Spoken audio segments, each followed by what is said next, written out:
రేపు రండా ఓకే ఇస్తాం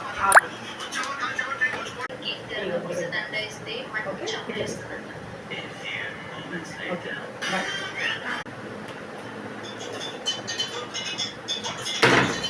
ఎందుకు రా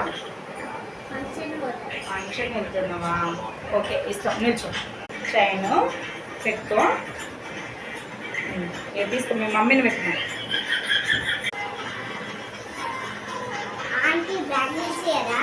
బ్యాంగిల్స్ ఇవన్నా ఓకేనా తీసుకెళ్ళు మళ్ళీ జాగ్రత్త ఇస్తారా మమ్మ ఒకసారి చెప్పాలా ఆ మిల్కి రోజు మన సామాన్ తీసుకెళ్తాని వాళ్ళ సామాన్ల దగ్గర లేవా వాళ్ళు షాపింగ్ చేయలేదట అందుకే ఇచ్చిన ఎందుకు వాళ్ళు చేసుకుంటే